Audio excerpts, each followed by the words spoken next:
Welcome to the Paladin Project. My name is Joe Bailey, and this is video 1, the introduction to the whole armor of God.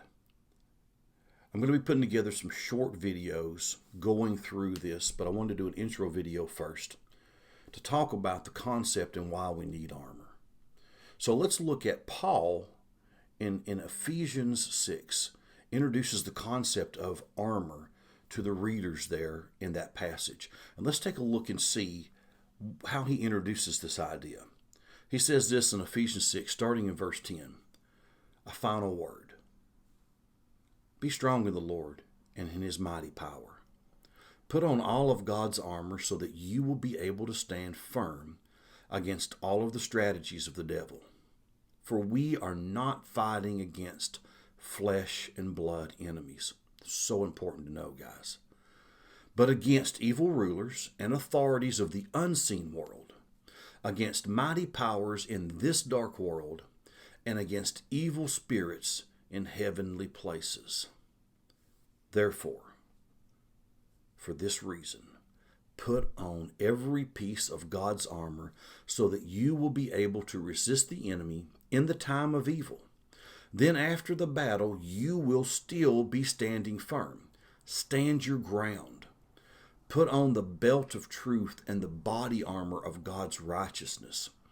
For shoes, put on the peace that comes from the good news so that you will be fully prepared. In addition to all of these, hold up the shield of faith to stop the fiery arrows of the devil.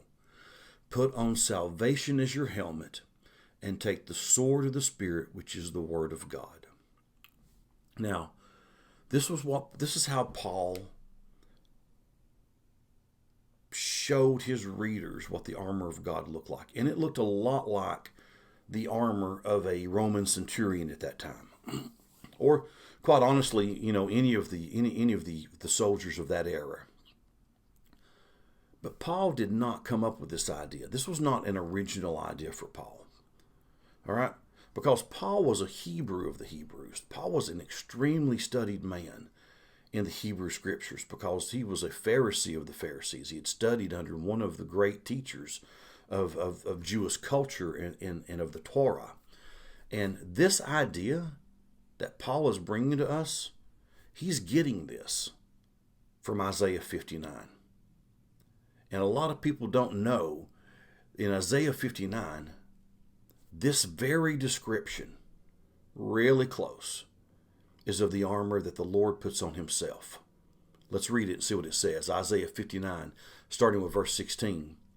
The Lord looked and was displeased that there was no justice. He saw that there was no one. He was appalled that there was no one to intervene. So his own arm achieved salvation for him, and his own righteousness sustained him. He put on righteousness as his breastplate, as his armor, and the helmet of salvation on his head. He put on the garments of vengeance and wrapped himself in zeal as in a cloak. This armor just isn't armor that God has provided for us. It's literally armor that Jesus himself put on.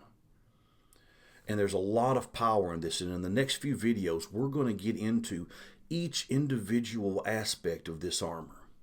In the last minute of this, what I want to tell you is there's a reason why you need this armor. Paul said we were struggling, we were fighting against enemies that were not flesh and blood, but enemies that were rulers of spiritual wickedness in heavenly places, rulers in this dark world, in the unseen realm.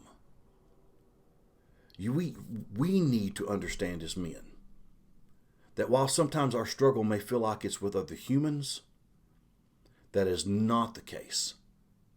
Those other humans are often just having their string pulled by enemies that we can't see with our natural eyes. Understanding that your enemies are spiritual and they're strong means that you need an armor that is spiritual and even stronger.